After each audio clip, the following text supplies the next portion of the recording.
Am I live? I think I might be live. Oh boy. You know what? YouTube just put up a pop-up that they're going to change their griping later. Smells like slags in here, Dustin. So I am doing a little impromptu live because I have pretty things I want to show off, and Peggy's totally sewing. This is also brought to you by laziness because I was going to film my weekly deck review, but it's getting late and I just want to like chill and hang out with people and talk and do all kinds of things. So I'm going to pop out my chat so that I can actually see things. And we'll just see how this goes, this whole impromptu business that we're doing right now. Let's do this. Oh, I'm on top chat. That always stinks. Hello, Dani. Oh, look, it's like my peeps are here. What else is happening? Yeah, okay, so since we're just hanging out for a minute, it says Hangouts on Air is going away. Hello, Jill. Hangouts on Air is going away later this year, and then it says for quick streaming, try webcam. But then on webcam, I can't do ahead events. Oh, I'm 4 minutes early from my announcement. That's like me. Normally, I put it up and say, I'm going to go on at like any minute now, and then I'm 20 minutes late to my own chat. Yeah, it says there's like a pop-out. I can't even talk. There's a pop-up that says Hangouts on Air is going away, and I like... Okay, good. Okay, show me, because I've tried to use the events and it hasn't worked. Hi, Barb. Also, there's a dot on my screen that's making me think there's a dot on my face, so I've got to wipe that. Okay. Are you having trouble over there? This is gonna be one of those live chats. We're gonna have to use Skype to do our collab vids. What? No. Well, hello, Jen. First live. That's awesome. Welcome. I'm going to be doing all kinds of stuff. I'm going to do my weekly deck review on this live, and I'm going to show off a bunch of new decks and maybe get some feedback on what I should use this upcoming week because I have some debate happening in my brain. Hello, Barry. Hi, Pepper Jackie. You're a nut. Love it. I am kind of a nut. I was less of a nut before Peggy, so she influenced me. Whoa. Peggy's over there in the peanut gallery. Here. I can hear you. Okay, I'm gonna jump in. Hi, everybody. Peggy says hello, and Dani is painting, which is exciting. So I am gonna do my weekly deck review first, because then I'm gonna show you all the new stuff. So this past week, I was working with... What was I working with? I can't even remember. It's Friday night. What happened to the focus? Did you guys see that? I can believe it. Don't tell mom. I just said that out loud. Sorry. You're in trouble now. Say what? What'd you do? Nothing. Everything's fine. What's Dustin doing? What's Dustin doing? She says. Hello, Tarot Closet Reflections. So this is the deck I was working with this week, and I'm working with my webcam, so focusing is, you know, anybody's guess. But this is the Tarot of Trees. Yes, yeah, I don't know. There we go. It's like, yeah, it wants to look at. This deck was really, I have to put it in front of my face. This was really fun to work with, actually. These images are, I don't know if I'm close enough to the camera. Somebody feel free to tell me. Oh my God, there's so much glare. I'm sorry. This is terrible. But this is a really casual weekly deck review, and it's early.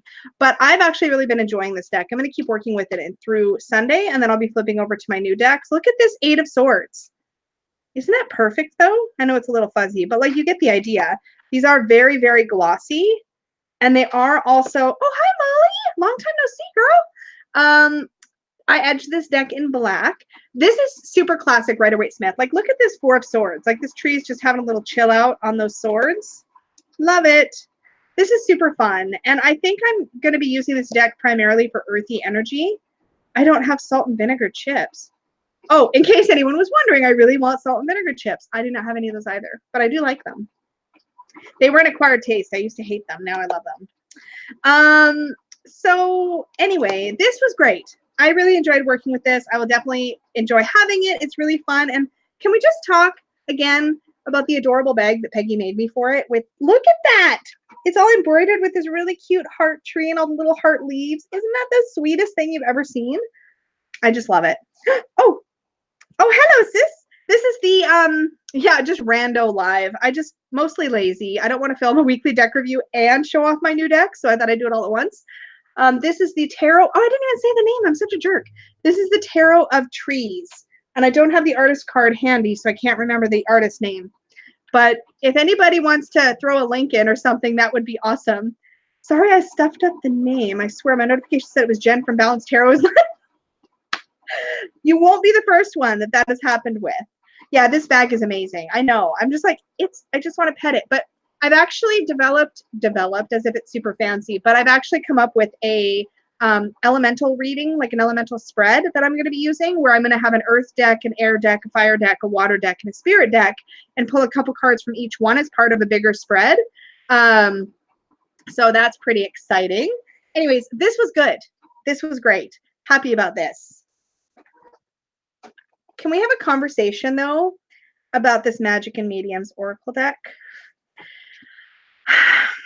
This deck and I had a bit of a disagreement or three throughout the week, and it is beautiful. So this is an independent Oracle deck. I do have a full flip through. Let's see if I can get the camera to focus on the box even. There. Well, no, it still wants my face. Hello, camera. Now I'm doing Dustin's trick. Oh, well, that's it. That's the box. So here's what happened.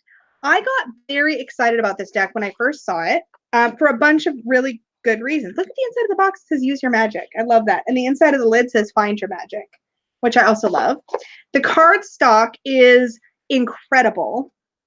The art is gorgeous. This is a linen cardstock. The backings are beautiful. But oh, wine. I didn't think about that. Honey. What? You should see her face right now. She's over at her sewing machine, and I'm like, honey. And she's like, what? What do you want? Oh, well, I want wine, but you're busy, so it's okay. Look, I already threw a card, and Do we even have wine? Yeah, it's in the cupboard right there. You just open the door, you put a glass under the spigot, and you push the button. Because I've got wine on tap, y'all. I haven't had any wine in like a week. Erica, hello. Oh shit. I'm sorry. I said oh shit. Well, I'm swearing now, but it is a Friday night, so I feel okay about that. Speaking of which, this is actually a really good time to talk about this deck, because this is not going to be a conversation for little ears in a minute, in case you have little ones near you. Oh, thank you. That's perfect. Is that all you're giving me? Thank you. Holds up this glass, and it's like a third. This is like half a proper serving, y'all. That's a proper serving of wine. Is it though? Is it really? It looks so sad. I'll make it go away. No, bring it back. She's like taking it away. Oh, fuck it, Friday. Want it. I do want it. Can I have the wine back now? No, I don't want it all the way to the top either. Peggy's such a dork. Oh, good. Kids are in bed. Okay. Okay. Whoa. I've got the wine. I'm over here. And you're calling me names and expect to get wine. I love you. You're pretty. Can I have the wine? She's holding my wine hostage. I am. I want to talk about this deck, so just sit tight. She's literally taunting me. Talk about your deck. It's fine. Can I have the wine? It's very distracting. You're just standing there holding the wine. You're not going to drink it. And you don't have a problem. Actually, you don't have a problem. Do you remember from the last unicorn? I'm not sure this is any good. It's been sitting for a long time. It hasn't been that long. Look, it's got legs. It's fine. Yeah, this is fine. You don't even know what good wine smells like. Peggy doesn't drink wine. Okay. I know that when you opened it a month ago. It's a good for 6 weeks. We're having a discussion about wine. This is going to be one of those videos. So if you guys want something that gets right to the point, just give this one a pass. So anyway, I'm going to just dive into showing you this artwork. This artwork is stunning. It's gorgeous. Now, I stand by my first impressions. It is beautiful. I love, oh, thank you. And hello to everybody just joining that I'm totally missing. Time Nexus. Hi, Christy. Thank you. This is my hair on a messy day. So higher self. This artwork, you guys, is so beautiful. The artist is Ash Colored, Ash-Colored on Instagram. So definitely give them a follow. The deck creator is Anielle Reed. The artwork is beautiful. And I intended to use this deck as sort of an accompaniment to my magical practice, because so many of these cards represent aspects of my magical practice. And I was like, yeah, it's perfect for that. Right? But so here's what happened. We had a few issues come up. So the first issue that came up was 2 people on the same day pointed out to me that there are no boys in this deck, except in the forgiveness card. Hold a moment. I got you. Okay, well, technically, hold on. Let me just not eat my words here. There are some boys in this card in the background walking down the street. There is a boy. I keep saying boy when I mean boy, man, male, etc. Our kids boys. That's true. I am used to calling our kids boys. By the way, if you hear cha-chunk in the background, it's Peggy working her little booty off to put stuff back in her. See, this is the problem. I'm not finding the boys. Just a moment. There's kind of one there. And then there's oh, here we go. Here's the only real obvious man in the deck. And he's holding an assault rifle. Now, this is a really intense and powerful image. Now, here's the thing. I have 2 issues with this image. One, this doesn't represent the way that I work with forgiveness as a practice. So I knew that this was going to be a card I was either going to work with or take out of the deck anyway. I'm missing a whole bunch of stuff in chat, by the way. If ever anybody who's saying they've had a rough week, just like, I hope it gets better. So that was one problem with this deck, is that the only male representation is negative. Here's the other one where you see kind of a male-ish figure. And it's in the demon card, which is not necessarily negative, but has that kind of connotation. So whether it was conscious or unconscious on the part of the creator, there really isn't any positive representations of guys, which had I not had a couple of people not brought it to my attention, I'm not even really sure it would have registered. But once it registered, I couldn't unregister it. Does that make sense? Like once yeah, and this image is tough for me. It's a powerful, beautiful image if this is the way you work with forgiveness as a practice. It is not the way I work with forgiveness as a practice, so it didn't really resonate. But I was willing to work through it and kind of see how it came up. This is the Magic and Mediums Oracle, Indie Oracle deck, Jen. Now, yeah, so I take Rifle Dude out. So then here's what happened. Right. So then I was like, okay, so I take the rifle guy out, which I did. And I was like, okay, I'm going to keep working with the deck and see what comes up. So then in the middle of the week, this is where you're definitely not going to want little ears. So hold on. I pulled a card. Again, each one of these cards seems to represent a different aspect of types of magical practice. Oh my gosh, it's going to be the last card I'm able to. Here we go. And I actually really love this image, by the way. So this is the Sex Magic card. So here is what happened for me with this card. Now, for starters, this is a legitimate aspect of magical practice. It is powerful. It is something I have worked with before. I completely get it. I have no issue with this card being in the deck. In fact, I was kind of pleased to see it in there because it is a legitimate way to practice magic. The issue came up with the guidebook because as much, and again, you guys, I think the intention here, I want to make sure this is always really, really clear on my channel.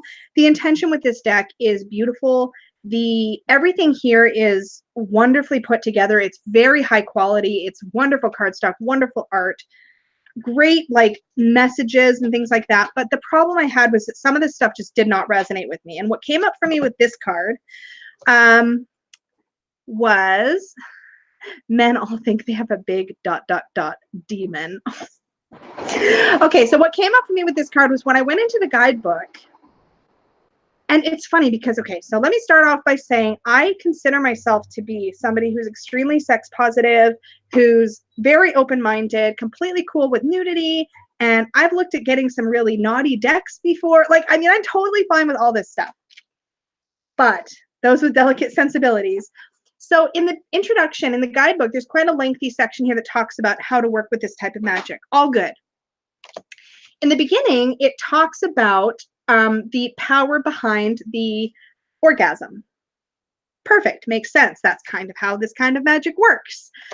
But then when you get into the rest of the description, the author switches from the O word to the C word. And that's where everything went kind of sideways for me, which is, it just wasn't what I expected. And it threw me. The language felt a little bit cruder than what I was expecting for a Oracle deck.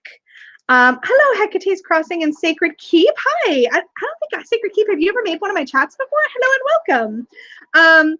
So the C word, the thing with the C word is that I expect to see that word in like a naughty story or like, I don't know, there's contexts in which that would be totally fine with me. A novel, okay, in certain novels, I could see that. But this is a spiritual tool, and it felt out of place. Didn't you say it felt Jen, are you confused about what I'm referring to? You can say the word. Would you like me to say it? No, do not say the word. I actually don't want to say the word on my channel, like legitimately. So I can show it though. Wait, that's the same thing. I just would like me to say it? No, I don't want you to say it either. I'll blush for like a bazillion years. Don't do it just to make me blush either. That's not okay. Yes, it is. No, it's not. Yes, it is. No, it's not. Don't, nobody. Vote. No, nobody's voting. Anyways, yes. Oh, no, not that word. Okay, you know what? Come. There, now I said it. And it's spelled C-U-M. Now, again. People say that word, no, it wasn't see you next Tuesday. Oh, thank you, Dani. I thank you, Dani. I didn't even need to say it. She'd already said it. Damn delay. What's the P word? I don't know. What is the P? Oh, yeah, I do know the P word. Okay, so let me get back on track. So the thing is, the author had already used the O. It's not so bad. It's not that. It's that the author had already used the O word. And then so flipping back and forth felt disjointed. And it just, for some reason, it just didn't. It's a word you expect in verbal porn or really dirty, smutty stuff. Yeah, it just didn't work for me. It has the wrong resonance. Resonance, yeah. So it just didn't work for me. Okay, so that was just something that was a personal thing. It's kind of like some people are good with some nudity. Some people are, yeah, it's like pick one or the other maybe. But to be honest, I think just the C word in general, for me with an Oracle deck, it didn't feel right. It just didn't feel right. And it's not a word that bugs me like in general necessarily, but it just felt out of place. Yeah, out of context. Out of place and out of context.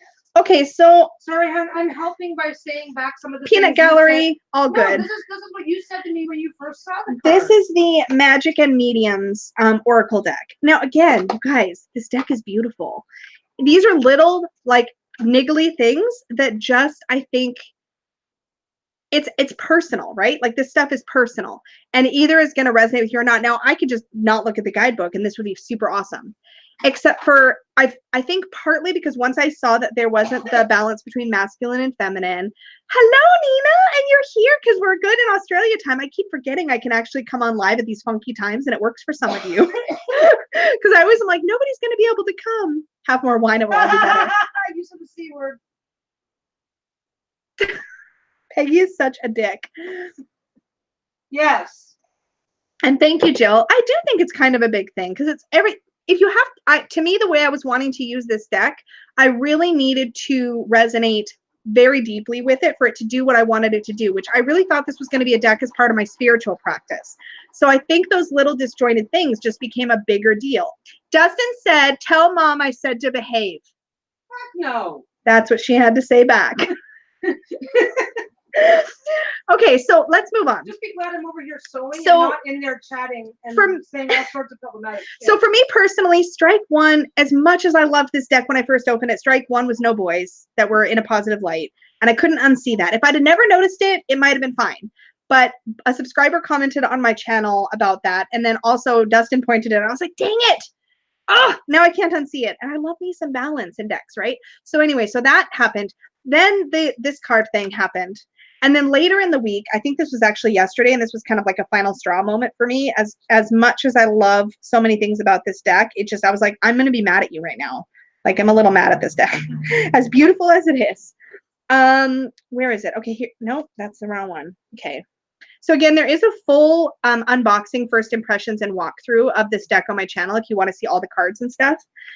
So this card. Now, this is one of the cards I absolutely love. Intuitively, see what I did there? When I look at this card, I see this woman who's got a blindfold on, being led by this really magically familiar looking Siamese kitty. And I'm thinking to myself, she's being led by her intuition. This is such a beautiful representation of that idea. And that is, to be fair, exactly what the author describes in the guidebook. But she lost me on one, okay, don't laugh, be nice. She did lose me on one specific line, or a couple lines. So in the beginning, she's kind of talking about how oftentimes, hello, Tom Cruise, nice to have you in my chat. Don't jump on the sofa. Don't do it. Just don't do it. I had a moment there. Okay, so the thing is, she does start talking about how we often trust our pets, like our pets' judgment about people in our lives. And the way that it's worded here is, there are a plethora of people who base their relationship decisions off of their pet's behavior in response to someone and trust the opinions of animals over that of people's. Now, that whole statement, I get where she's going. I don't love the way that's worded because it kind of sounds like people are literally for sure making their relationship decisions based on their pets. And I think we notice when our pets like somebody or don't like somebody, and I think it's valid, but it does sound a little, I don't know. I could be in, and just so you guys know, because of the first two things, at this point, I'm probably in the overly picky stage. And this is just me personally, because it wasn't resonating. But then it does say in the guidebook, that is because they believe that these animals have a sixth sense that strengthens their discernment. Fair. As cats and dogs largely communicate telepathically and naturally have a different level of sensitivity than humans, it makes sense that they would be able to know the intentions surrounding anyone that enters your life before you can, especially if you rely on just the 5 physical senses. Here's where she lost me. Cats and dogs do not communicate telepathically. That is not science. And that just, I have too much of a logical brain to not see that statement and go, but that's not true. Like, yes, I believe that our animals are more sensitive. I believe that animals can pick up on things that we can't, but I don't think they actually literally communicate telepathically. And here's the problem. As soon as I read that sentence, I was like, so all these other aspects of magic that she's talking about in this deck, to be honest, I was like, I'm not entirely sure if I would be able to take the guidebook at face value at that point, because I know cats and dogs don't actually communicate telepathically, and therefore it pulled doubt in. Yeah, exactly. I totally get where she was going. This is the thing. I understand the intention, and I think that if I did not have, for starters, if I did not have such a large collection, if I was at a point in my journey with cards where I was a lot more free with the kinds of things I was collecting, totally fine. Did I say hi, Dana? I saw you in there. So I just, yeah, Sarah. So I was like, no, I'm going to be selling or trading this guy. So this is not going to be staying in my collection. But I was like, how do I talk about this? Because honestly, truly, truly love this deck. And there's so much about this that I just adore. For example, if I'd have never noticed that there were no boys, or that there was a couple boys, but they were kind of negative, if I'd have never noticed that, and if I'd have never read the guidebook or read certain statements that didn't resonate with me personally, I would probably be all over this deck. And there are a lot of people that this deck is going to be perfect for and that they're going to really resonate with. I think that's what it is, Jen. It's kind of like, yeah, it's like once I read that, I'm like, well, I'm pretty versed in some of these areas of magic, but not all of them. And one of the things I was looking forward to was learning a little bit about every single type. And now I'm not sure if I could take what I read at face value based on that one statement. And I know that that might sound really harsh. I feel like it sounds really harsh because I feel like I'm making a bit of judgment on just one little piece. But unfortunately, it was like kind of boom, boom, boom. It was like one day it was the thing about the boys. Then the next day it was the thing about the sex magic card. And then the next day it was this intuition card. And I was just like, no, I'm not feeling it. So this one is not going to be staying in my collection. But again, it is beautiful. And again, there's lots of people this will work for. And I think there's a lot you can do with this. And gosh, you guys, the artwork is so stunning. Yeah, that's exactly right, Sarah. And it's Hecate, it's not Lisa at all. Yeah, this is the thing. It turned out to not be me at all. Now, I love the idea of this deck. I love the idea of a deck that explores different areas of magical practice, particularly a deck that does not have a specific slant necessarily. Now, here's the other thing I noticed. There's a lot of mention of Wicca in the guidebook, and yet when I look at the imagery, it feels more eclectic and more multi-faith and more open and expansive than that. So I was also a little jarred by the continuous mention of Wicca, because to me, one of the things I was drawn to about this deck is it seemed not specifically Wiccan, but very witchy. Does that make sense to some of you? I hope it does. What's the name of this deck? Melanie, this is the Magic and Mediums Oracle by Anielle Reed and Ash Colored. So there is a full flip through and unboxing on my channel.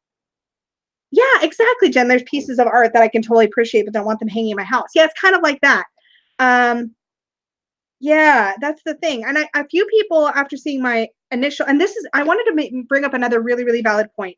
This is why I think it's important that we in the community see not just unboxings and first impressions, but also people's opinions once they've worked with a deck. Hi, Lucy. Because if you were to watch just my first impressions, you get my initial reaction, that excitement when you're first opening the deck and flipping through it. Speaking of which, there is some serious deck porn coming up, so that's happening very soon. But first impressions are one thing, and it's why I try to be really clear when it's an unboxing. It's just my first initial thoughts and feelings when I flip through, but that can be very different than once you're actually actively working with a deck. So just something to kind of keep in mind when you're watching videos and reviews and things. Yeah, that's why I love doing these weekly deck reviews, because I like saying, yeah, this is what I think after working with this deck for a while. And I try to work with the deck solidly for a week. Have a good night, Erica. Yeah, so that was my, and it doesn't happen very often, because most of the time when I pick up a deck, I know how I'm going to work with it. I've looked at full flip throughs and all of that stuff. But I do think that at this point in my collection, I'm at a picky stage where I'm not going to keep it if I'm not loving it. So that's going bye-bye. Bye. So I did, because I was kind of annoyed, switch over right away so that I had something else to play with for the last couple of days of my week, because I won't be switching to my new decks until Monday. Time Nexus, that's how I feel about some of my decks. When I unbox them, it can feel differently. When you work with it, you find the vibe and how it resonates. Yeah, exactly. For those of you just joining, sound in the background is Peggy sewing, and we do not want to interrupt that process because she is getting so much done. Can pause if people can't hear. I can. Oh yeah, do let us know if you can't actually hear. Yeah, that was my experience. Tarot Closet Reflections. I had the exact same reaction. And I think this is actually why I don't do a lot of unboxings straight up out of the plastic on my channel. Most of the time, I've at least spent a little time with the deck before I show it in full, because I think it's really easy to, oh good, Lucy says that they can hear okay. Perfect, thank you. So yeah, I definitely am feeling like this is what it actually kind of bugs me in a way, because I'm like, oh, yes, exactly, Molly. I went from wow to oh. And then I feel bad because I feel like, okay, Christy's seriously so proud of my Peggy bags. But yeah, then I feel bad because I'm like, oh, I just kind of talked this up, and now I'm having to come back to you guys and say, well, it didn't really resonate, so it's not going to stay. But that's also why I have a section called Decks I Regret Purchasing in my anti-haul, which I will also link in the cards after this video is like up on my channel, because I'm going to have another one of those coming up soon-ish. What kind of wine? It's red. I can picture the box. No, it's red. Don't know. I like red. I'm not terribly picky about red, but I'm not a big fan of white unless it's really sweet. So anyways, this is what I switched over to for the last couple of days. So through Sunday, I'm going to be working with my Ted Andrews Animal Speak runes. Have you guys seen these? Oh, thank you, Lucy. Yeah, I can't wait to do my next anti-haul. I've got my list building. Peggy is doing an epic pile of new stuff. It's not all going to go up on the shop right away. I don't think it's going to take her a while to finish it all, but she's doing a pretty epic pile.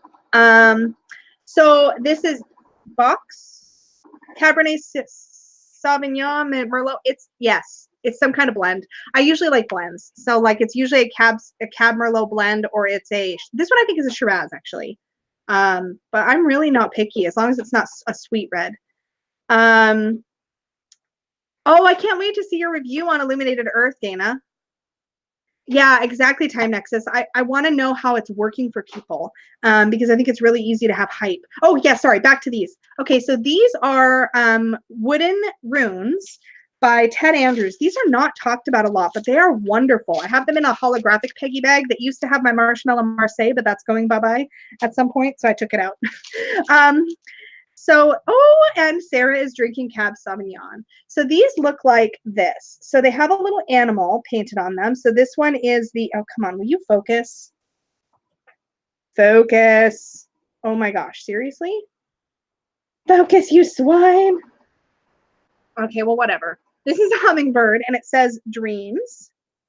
Nope, it just does not want to. And oops. And this one says shine, and it's a dragonfly. And the whole thing is like that. So they're all animals, and each one, so this is turtle, and it says promise. So these are really wonderful because they're like an animal deck in like itty bitty rune form, which is fun. There are, how many of them are there? Does it say on the back of the book? I don't think it does.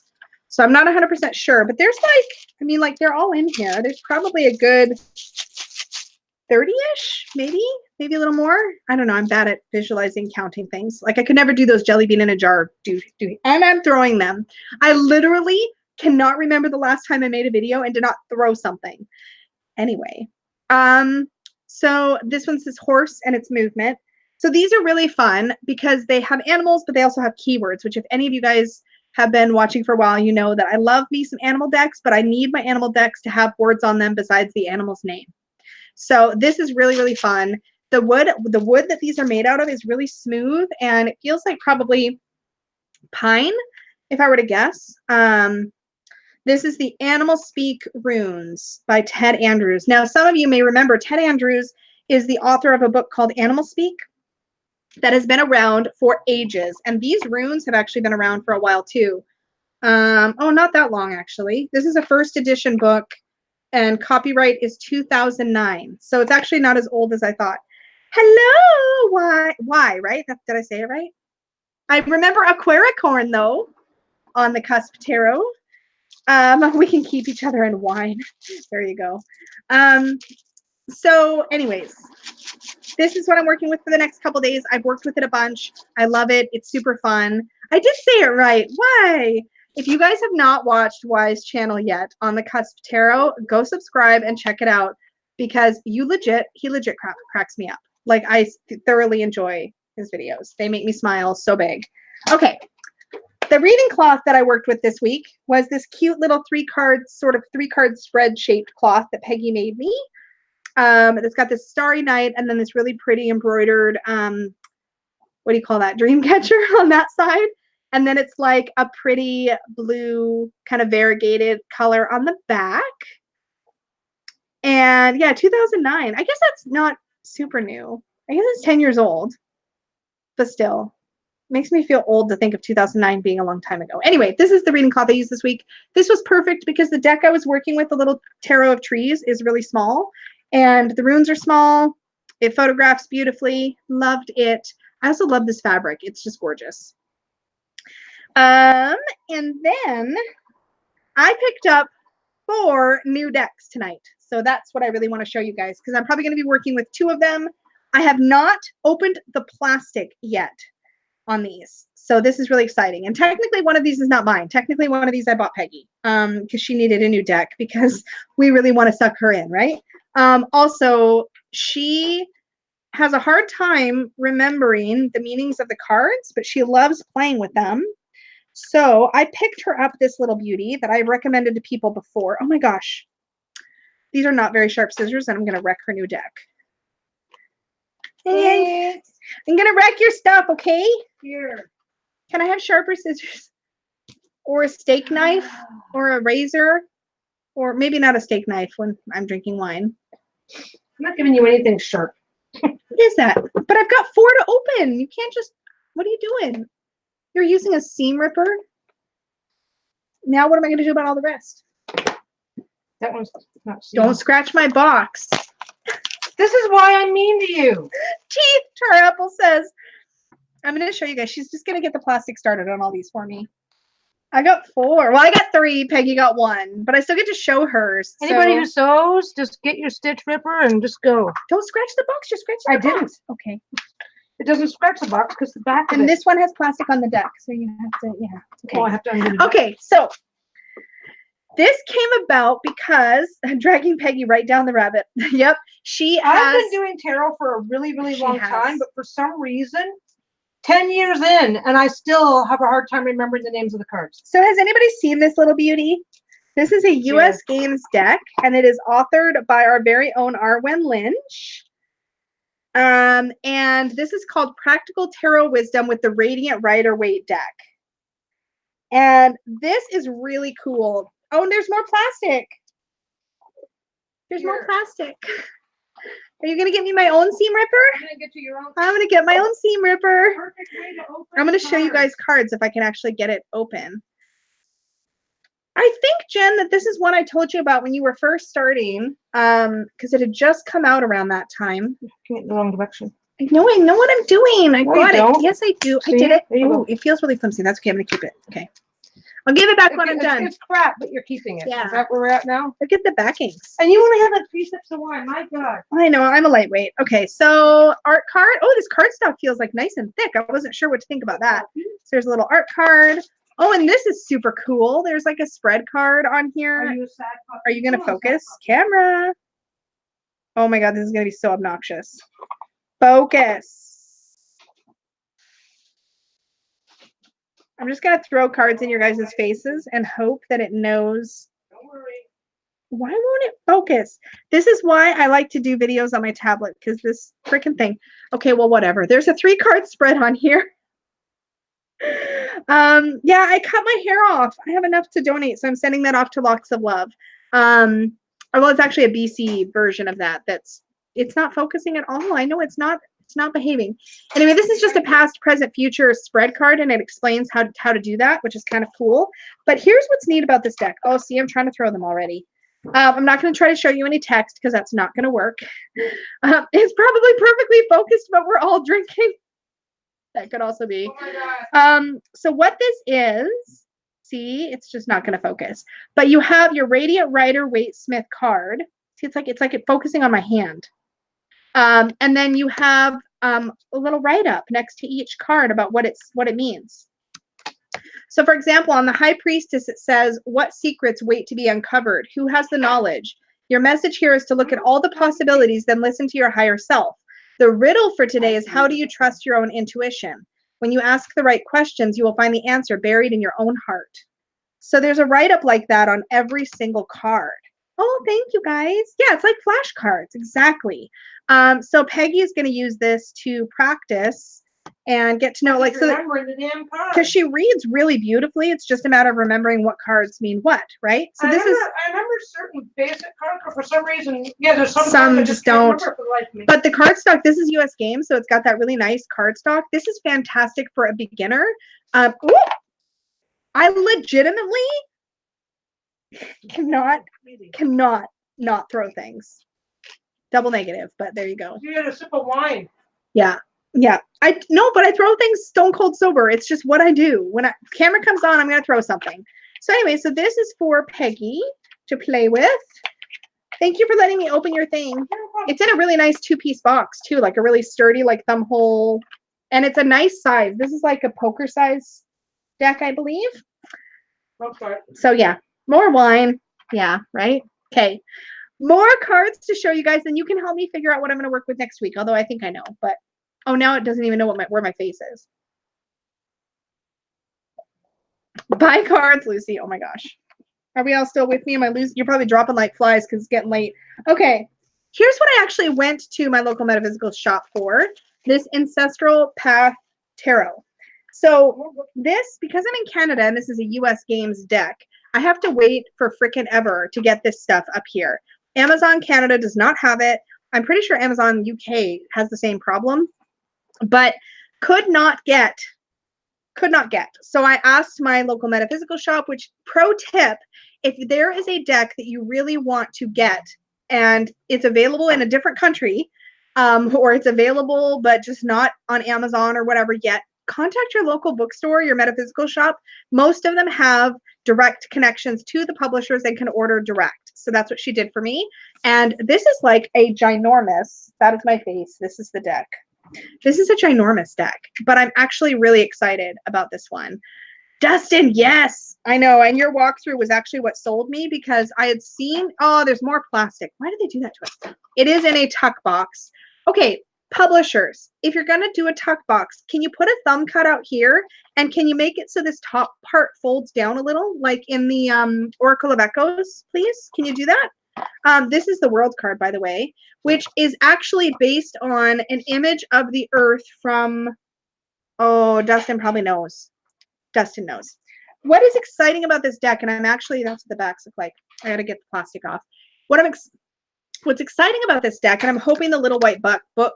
I'm hoping, you haven't seen this, Dani? What? Okay, so the thing is, this originally came out in a smaller bordered version, and there was a full-size guidebook because the deal with this book, with more wine, it'll get better, clearly. Okay, the deal is there are 4 major cultures represented throughout the minor arcana, and apparently in the large-sized book, oh my gosh, my hands can barely get around this. Apparently in the large-sized book, it goes into detail about what, like a story that ties each of those minors together. The blue marble is an image of Earth taken on December 7th, 1972. Thank you, Dustin. I knew there was like a thing there. I'm going to show you guys. We'll do a quick clip. This is probably the wine. I'm this much of a lightweight. I haven't even had like a half a glass. And I can't, and I'm tongue-tied. Okay, so anyway. You're just excited. Those tarot cards have little white bucks. Seems on point. What has little white buck? Oh, little white books. Oh, I get you. I get you. Okay, anyways, there is a little white book. I don't think, and it doesn't look like it tells the story. But it might. Okay, so anyway, let's get into this because otherwise we're going to be here for 8 million hours, and I'm sure you guys have things you want to do. So this is the Fool card, which is totally Inception. We have somebody here sitting at a table pulling cards from this deck, and she's also pulled the Fool. So it's totally except Inception. I just tried to say it's totally Exception. Oh, thank you, Time Nexus. Anyway, that's the Fool. I'm going to just start flipping quickly. Here's our Magician. There's a really beautiful ancestral feel to this deck. And you know what I think would be a wonderful Oracle deck to use alongside this is the Angels and Ancestors deck. Here's our Empress for what bit that the camera can focus. Our Emperor, I love him. Holy shit, I love him so much. He's got some serious, like, hardcore masculine vibes in all the really yummy pagan-y ways. I love it. The Hierophant is stunning, and I love that it is a woman, which is unique. Yep. This couple in the Lover's card gives me such 70s romance vibes. Needs borders? Oh, Barb. No.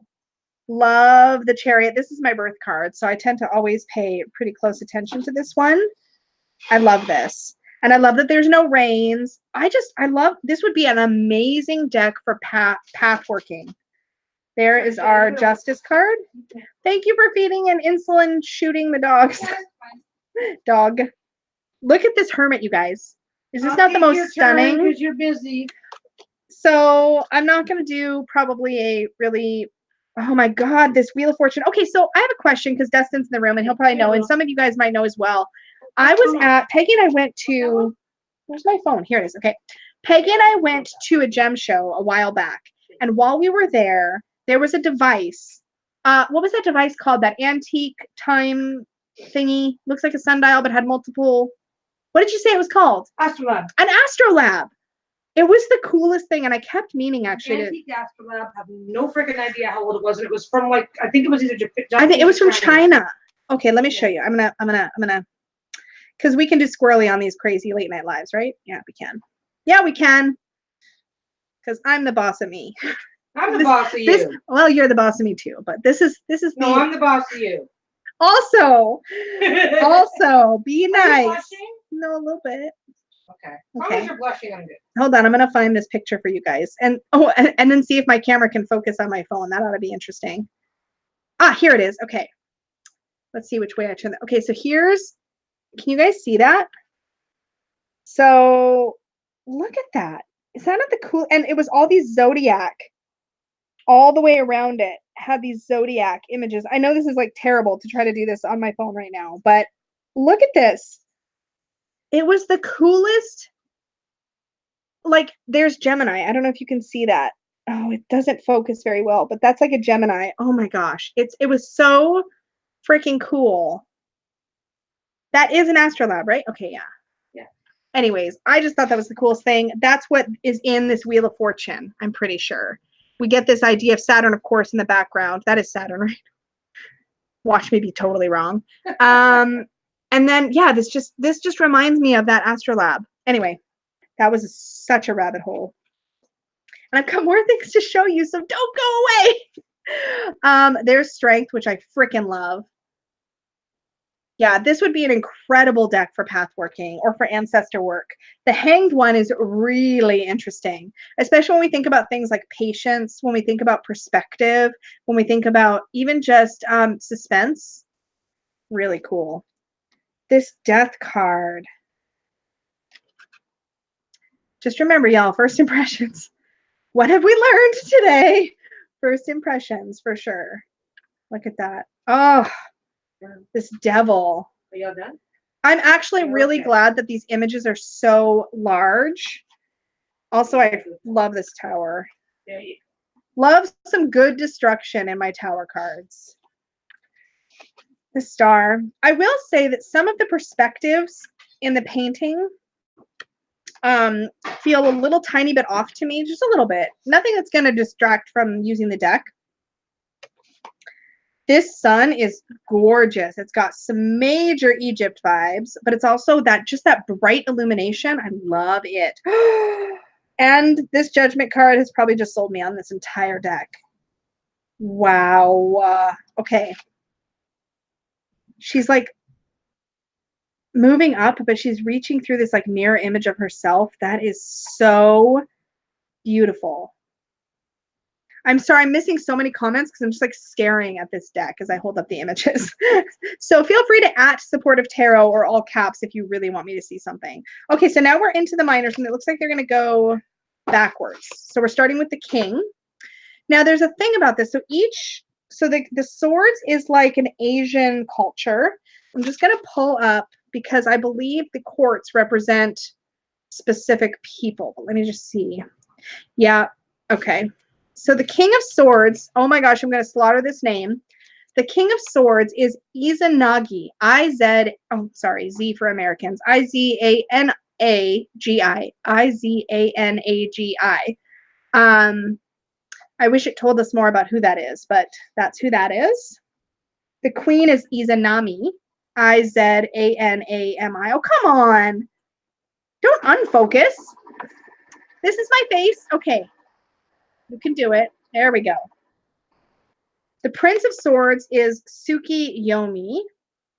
And I just love this like ancient culture feel I get from these. That's the last one. Oops, Dani's tower card makes me need ice cream. I'm so confused. Yeah, I'm loving this. You're American but still say Z time nexus? Oh, that's cool. It took me so long. And oftentimes if I'm on the phone to Americans now, because I've been completely assimilated, clearly, I'll say Z and then there'll be this pause. You can tell they're confused. And one person actually spelled it back. Like, do you mean, because I was spelling my name? Gotta make sure Google stops. Okay. I was spelling my name, which my last letter of my name is Z. And I was spelling it. And they're like, oh, okay. So they respelled my name and the last 3 letters were Z-E-D. And I'm like, no, just Z. Anyway, 10 of Swords. They're not as dark. Well, that one's actually pretty dark. That's pretty true, actually. It's got this like real depth. So there's totally a figure. My finger was on her face, but there is a figure that those are. There's a figure. Frick, I can't talk. That those swords are in. Okay, sorry. Z isn't uncommon in the US? I mean, it was for me where I grew up. I'd never heard it before. 9 of Swords. I got to get through this quicker, y'all. I got more decks to show. I might not show the whole thing, actually. I'm probably not gonna. 8 of Swords. Maybe I'll just go real quick. 7 of Swords. Six of Swords, Five of Swords. Ugh. What I love is that with it being borderless and so big, I feel like I just sink into the images when I stare at them. You know how when you look at a picture, if it's big enough or it's detailed enough, it almost fills your field of view? That's what these feel like to me. I'm a Pacific Northwest person too. I don't understand. Also, that's cool. PNW for the win. Three of Swords. That last one was Four of Swords. This Two of Swords is everything. Look at that. Gorgeous. Yeah, the swords is Japan. I said Asian culture, and that was really nebulous. I'm sorry. I should have been more clear. Yeah, definitely Japan. And the sword style is that katana style.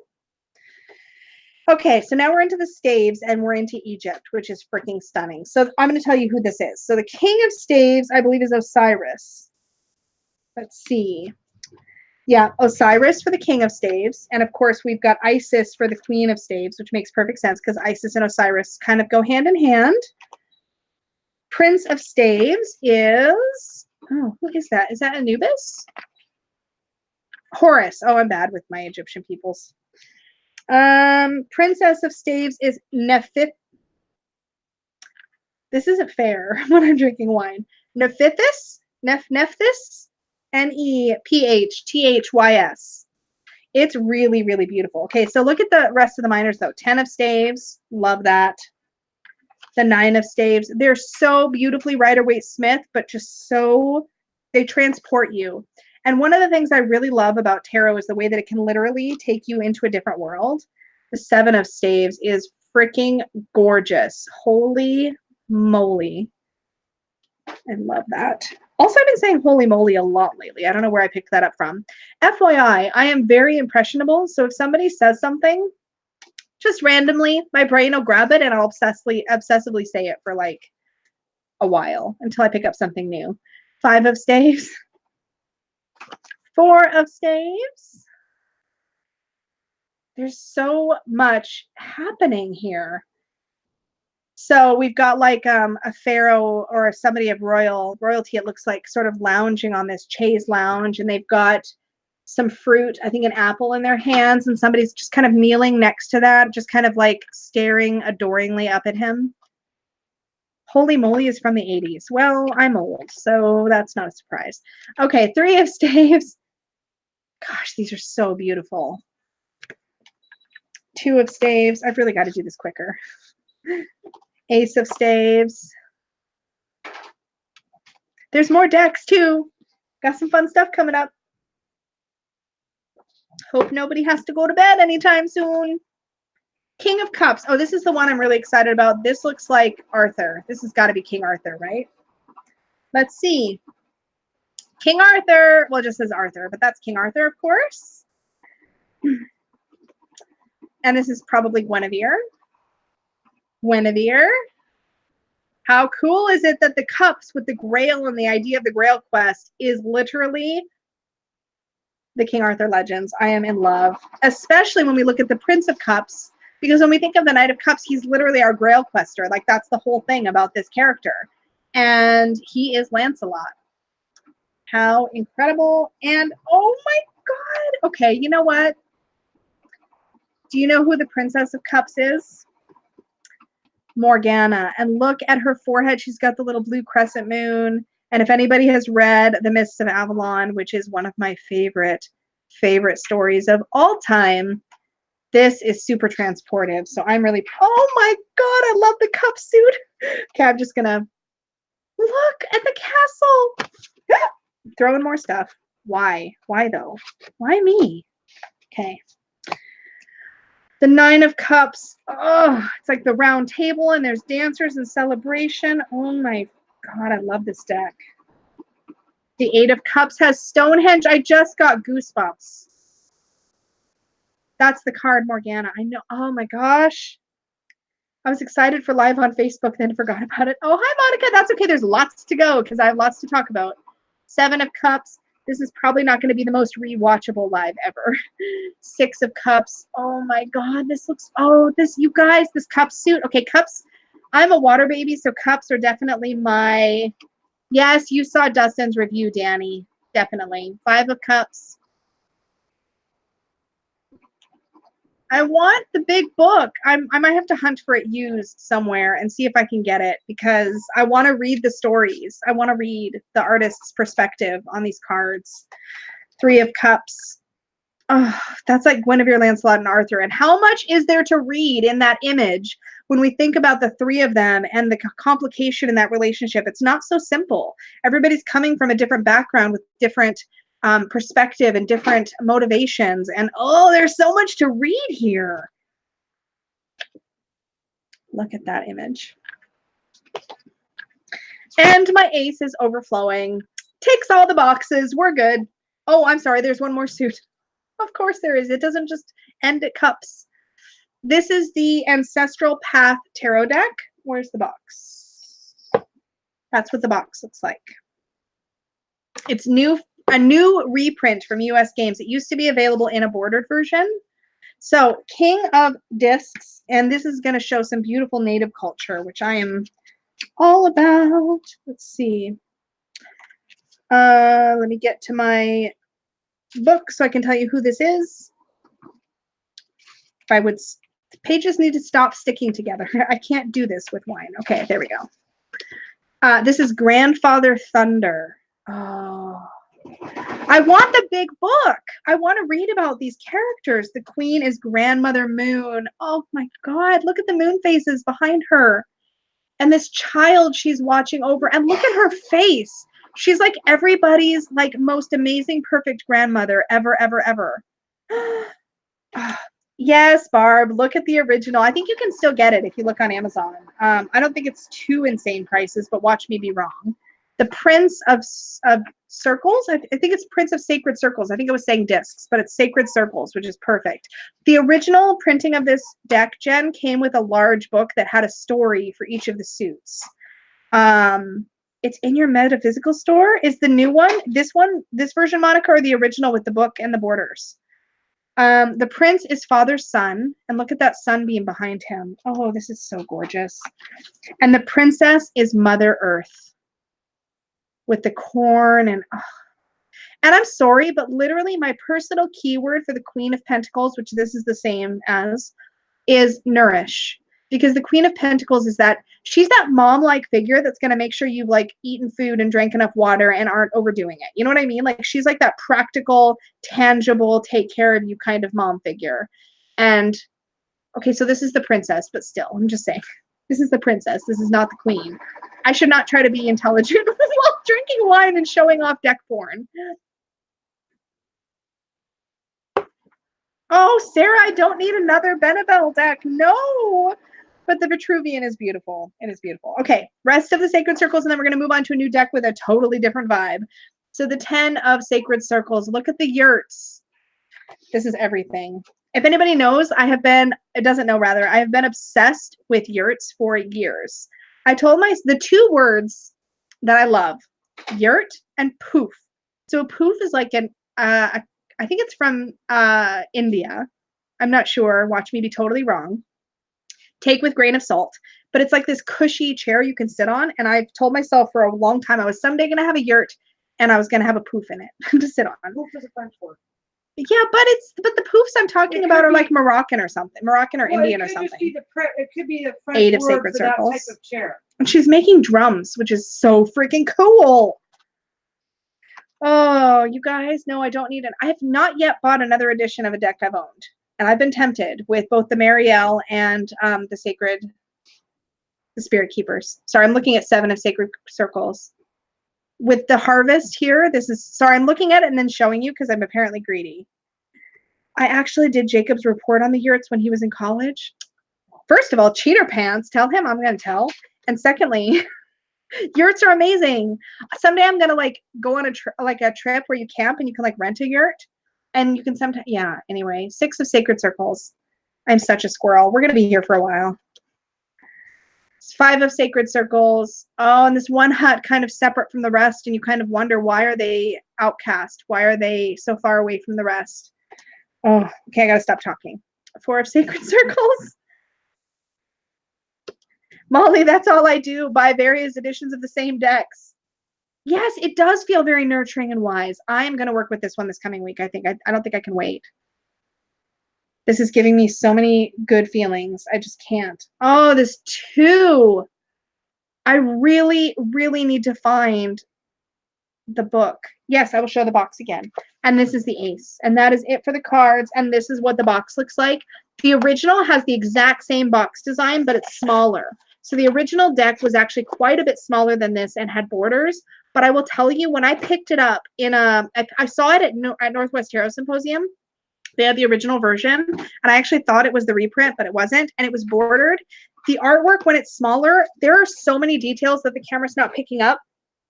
I have a feeling, because this is still first impressions, and I've learned my lesson, but I have a feeling I'm going to love this one. This is just beautiful. It's just beautiful. I cannot wait to play with this. Okay, so I've got 2 more decks to show you guys. Warmer. It's warmer, yes, but also gives depth to the image, so certain things pop out for me more. Oh, you're talking about the Vitruvian. Yeah. Okay, I gotta put this away. I freaking hate tuck boxes. Honey, I'm gonna need a bag for this deck. Yeah, I know. She's like, yeah, I know. Tell me something I don't know. So I can't wait to show you guys this next one, because this is not something, okay, it's totally my aesthetic, I'm not gonna lie, but it's not something I thought I would have picked up. Have you guys seen? Okay, come on, camera. Seriously? There we go. It's the Cat Tarot. Look at this.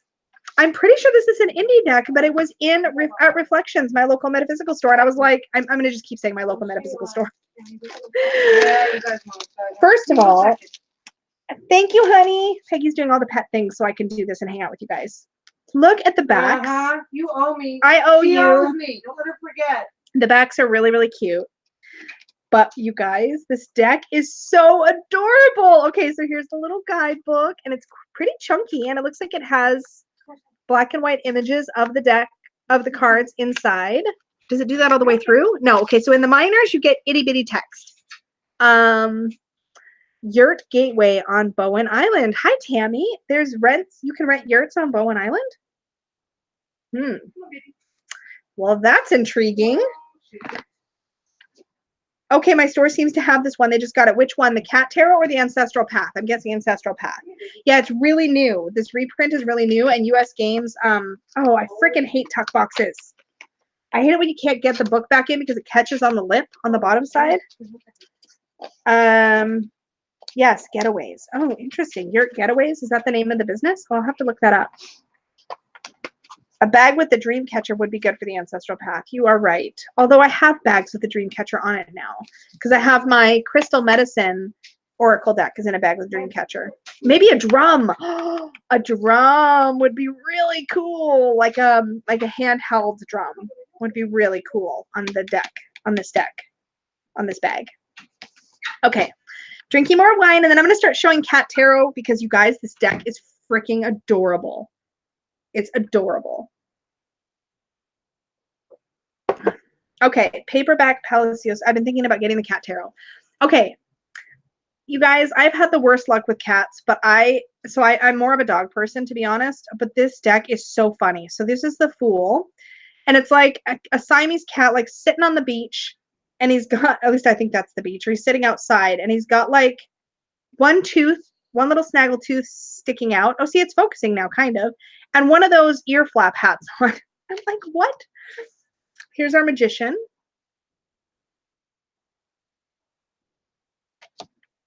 Our High Priestess is so perfect.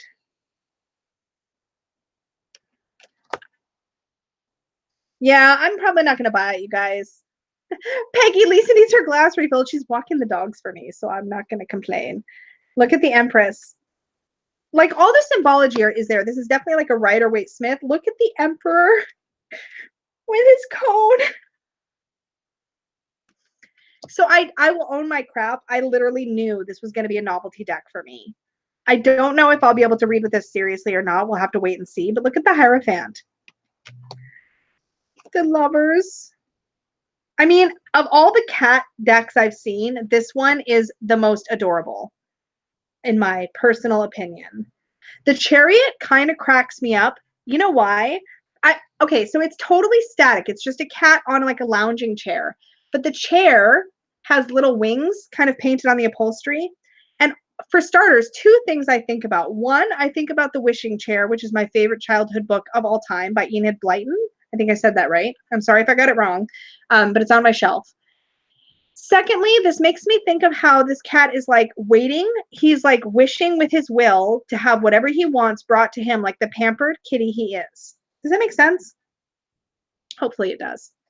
This strength card is like this cat has caught a mouse and it looks like a furry mouse, which is extra adorable and is like super proud of itself. I love the Hermit, kitty in paper bag. Not plastic, that's bad. Don't let your kitties climb in plastic bags. The Wheel. Like all the symbology is there. Justice cracks me the heck up. If you have ever pushed a cat past its limit for belly pets or something and gotten one of these, you'll know that you had that coming because you knew what you were doing. You knew. Okay. The Hanged Man. Perfect. Tammy, I think I might get this deck as your first cute deck. Girl, get on it. There are so many cute decks you could buy. Holy cow. Okay, Death. Brace yourselves. It's a vacuum cleaner. And there's a cattail. Like, I am out of here. Like, if you're thinking about, it just cracks me up. Again, total novelty deck for me. Temperance. The Devil. I mean, who else besides the family dog is the devil to the cat? Who else? The Tower.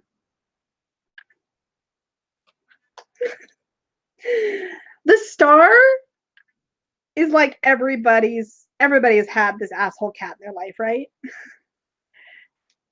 Now, to be fair, I look at this card and I'm like, but the star is like hope and healing. So what does tipping the water over have to do with anything? Good night, Monica.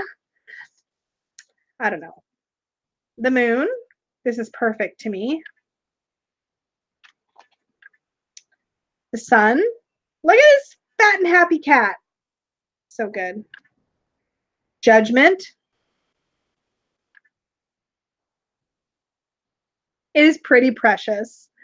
The World. To be fair, this was very inexpensive too. I think I paid about $25 Canadian for this deck, which is really cheap. So I don't mind. Ace of Wands. So the wands look like they're going to be these wandy cat toys, which completely cracks me up. Two of Wands. Look at this little kitty. Oh, because tipping the water is going to get you in trouble. Three of Wands. Thanks, honey. You still owe me. I do. Is that the 4? Yeah, that's the 4 of Wands. The 5 of Wands. I guess competing to see who's going to get the mouse.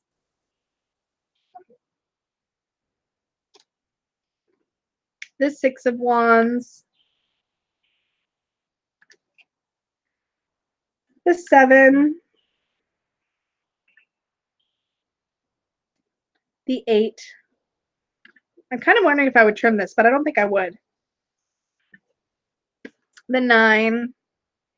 All the yarn. And he's like protecting his stash. Look at him. He's like, what? What'd I do? This is my yarn. What do you guys think? The 10 of Wands. The Page. The Knight. Am I still here? Please tell me I'm still here. Everybody got really quiet. The Queen. The King. Dustin?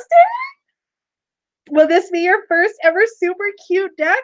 But I mean, there's so much cat personality in this. Ace of Cups at the fountain. Oh yeah, I've got to show you this. The box. Yeah, the box is so freaking cute. So when you look at the box, I discovered this when I got home, actually. Look at the little kitty cat peeking out from the box, and it opens up like this. Isn't that the cutest thing? There's one at each end. Super adorable. Yes, Dustin! Come to the light side. Look at the Two of Cups. Look at their little tails entwining over their dish. Oh my God, I die. The Three of Cups. I mean, this is like got so much cat personality in it. Oh, Amazon's got the El Goliath. Watch out. Four of Cups. Oops. Five of Cups. Cat's like, excuse me, human. 3 of my dishes are currently empty. Will you fix it? Hi, Raquel. 2. Oh, wait. What did I just say? 2. This is a 6. This is the 6 of Cups, and this little cat has like scooted the food out and is sitting in the food bowl in the front there. Hi, Farah. What is this? The 7? 7. Oh my God. Oh, look at the 8.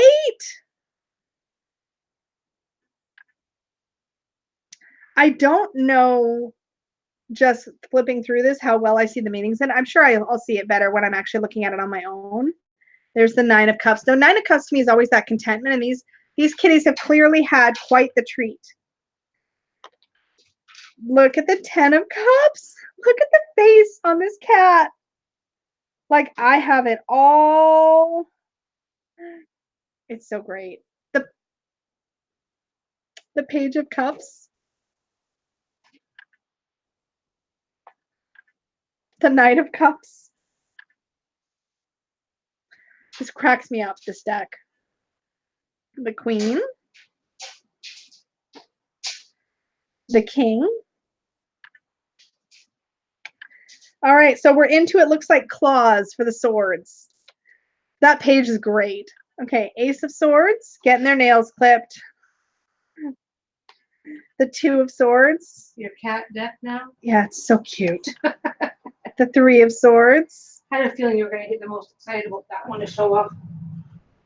The 4 of Swords. Definitely rest. My cat is in all these cards, Tammy.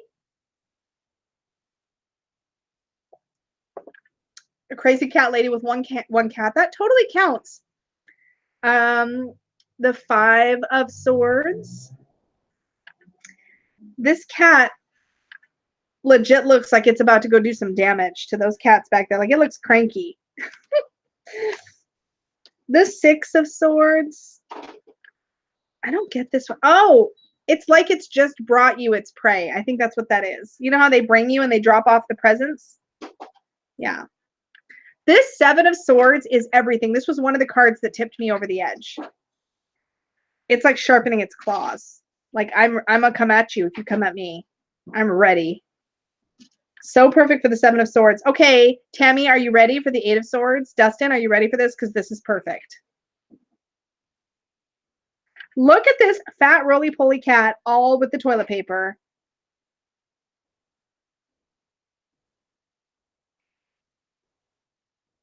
Cats are deep, tuned-in little beings, but delightfully puckish in nature. Do you think that, what do you think about this one, though, Time Nexus? Do you think this one is hitting the mark or not hitting the mark? Just out of curiosity. The 9 of Swords. I feel like we're kind of missing the anxiety here. I guess the cat's kind of like, oh, maybe this is showing the cats when they're dreaming and they're like clawing in their sleep, maybe? This 10 of Swords. Stuck to the screen door. Just stuck. Page of Swords. Knight of Swords. Looks like it's trying to catch a bug in the air. I love that. The Queen of Swords. She knows what's up. The King of Swords. Love the butterflies still present here. That's awesome. Okay, we're into the Pentacles, and I guess these ones are going to be like food related. Pentacles and food related. Ace, getting a treat.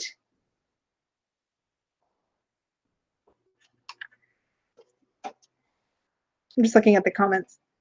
Yes, just unstuck my cat. 2 of Pentacles. Does he go for the treats that are down there or the toy that's up there? So that's actually a really great image. I think a lot of these are really good. I just haven't had the time to sit with them yet. This 3 of Pentacles is great. He's just chewing on the box even though there's treats up there. Like, dude.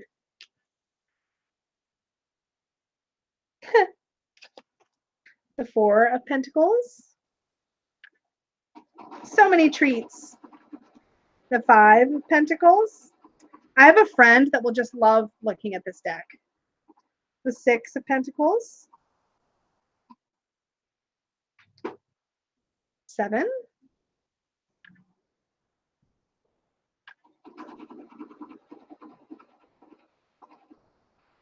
I was disappointed in Spirit Cats. Yeah, I saw Spirit Cats too. It's pretty, but it just, yeah, it doesn't quite have this. What I like about this is that it has the personality. It has so much kitty personality in it. 8 of Pentacles. The 9. And if you guys missed it, there's just a little Roman numeral and a little circle on these cards, but they're otherwise very unlabeled, which is nice. 10 of Pentacles.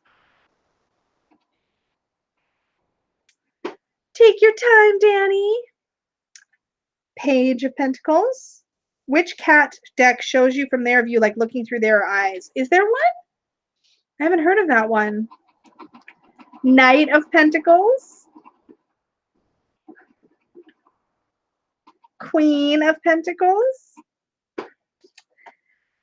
And oh my God, the King of Pentacles has the whole dang jar of treats. How perfect is that? For when you think about like what a cat would see as like prosperity and abundance.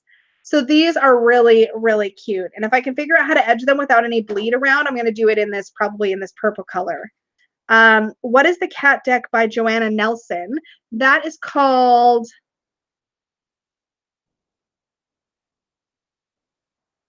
why am I spacing it? Not Spirit Cats. Catland. It's called the Catland Oracle by Joanna Nelson. That one's really cute, but it doesn't show, to me, that one, it's adorable art, and the way she draws the cats is so cute. It's so cute and so sassy.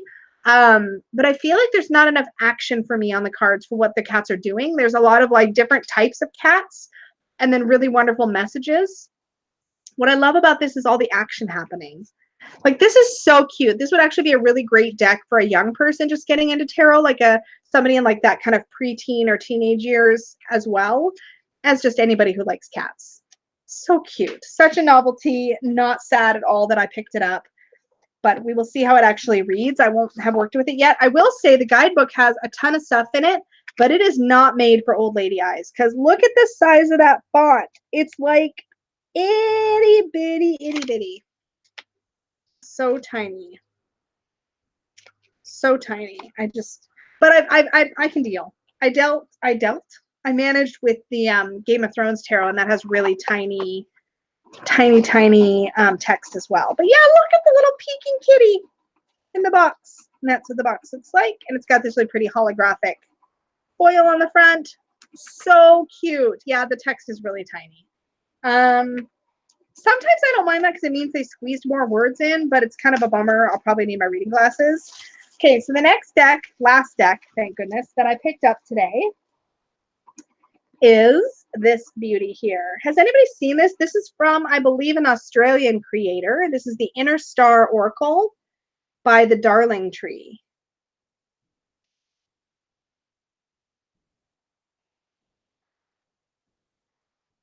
The Catland Oracle, pretty lovely and deep. OMG, Lisa. What's OMG? Is this deck OMG? That's on your list? Oh, excellent. Let's look at it then.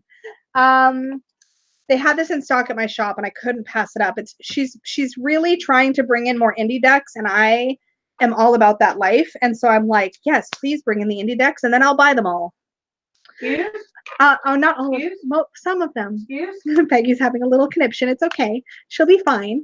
If you refill my wine, I might talk less about. I'm just saying. Oh, the looks I'm getting, you guys. Oh, you should see Peggy's excuse me face. Pretty interesting. This is. You have this deck, Dani? Did you tell me you have this deck already? I don't remember that. Also, I'm sorry about the lighting, but it's night. So it comes with a guidebook. Guidebook is staple bound and has a good amount of text on every single card. These cards are what I would call sigil cards, or a sigil deck. This is what the backs look like. Got me some yoga vibes happening there. So this is really aesthetically beautiful. Can we talk about the colors on this deck for a second?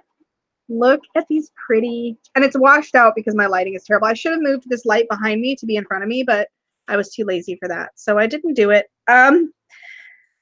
There you go, guys. The Cat's Eye Tarot is the deck from the point of view of the cat. My wine is empty because Peggy gave me a ridiculously small portion. I'm getting a look again. So here's the first card. Activate. You haven't even had your dinner yet. Activate your mind. Yeah. Wine is my appetizer. These are really beautiful. No. The card stock feels like it's probably $330, $350. It's really nice. It's matte. Allow the unknown. So beautiful. I kind of have in my head that I'm probably going to buy the pink version of the Soul Cards Tarot. This is always evolving. And I thought this deck might work really well next to it, but then again, that might be sigil burnout. I don't know. Ascending Spirit. The Soul Cards Tarot is the one that has either a pink or a black version. Yeah, Lucy says wine is not dinner. Say what? Don't have. Time Nexus. Peggy, wine is grapes. That's food. Yes. Thanks, guys. You're the best. You haven't been to Reflections, Tammy? You should check it out. Be Enchanted. And Steve is punning. No sense whining about it, he says. Challenge yourself. They're really beautiful. The contrast is better than the washed out lighting is showing. This is the Inner Star Oracle. And again, I believe the creator, I think she brought this in from Australia. Clarity of Insight. You can order it direct from the website. Website is not on the box, but I'm pretty sure it's like innerstaroracle.com or something really obvious. The box is just beautiful. And there's 2 editions, I believe.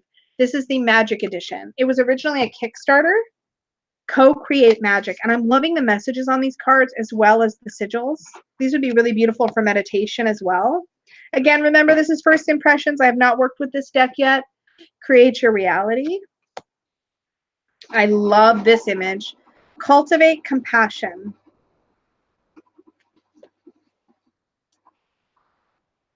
This one is Dare to Imagine.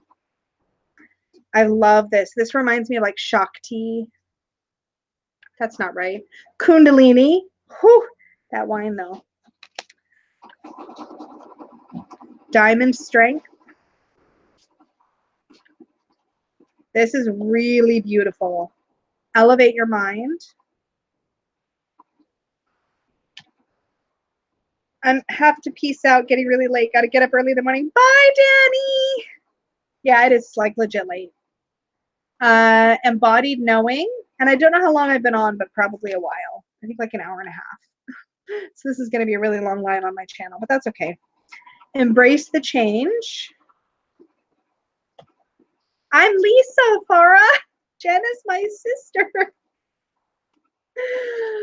Essential Growth, but thank you. I'm pretty pleased with my hair too. Essential Growth. I love this. Eternal Energy. I love that. Sacred Creators Oracle. Oh, yes, I have seen that deck. That's the one by Pixie Curio. What is her actual name? I forget. I follow her on Instagram. Oh, no worries, Farah. It's totally fine. Expand Your Heart. It totally is a thing that happens. You are not alone. Express Your Truth. No forgiveness needed. It's all good. Yes, Chris Ann did Sacred Creators. I've backed her Lightkeepers Oracle, and I think that's going to be shipping soon-ish. Growing Community. These are so gorgeous. I love all the colors. Inner resources. Yeah, no worries, Farah. It's all good. Inspire yourself. Intentional legacy. Ugh. Sorry, my camera's like terrible at focusing. I love this image so much. Let go to flow. Flow is my word of the year. But it's hard to tell because my camera's crap at focusing right now, but those are little lotuses all through this image and like crescent moon shapes, and it's just a perfect symbol. Kindred support.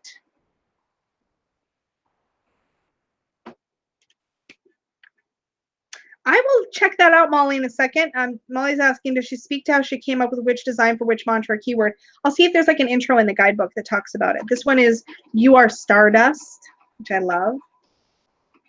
Oh, uplift each other. Underlying pattern.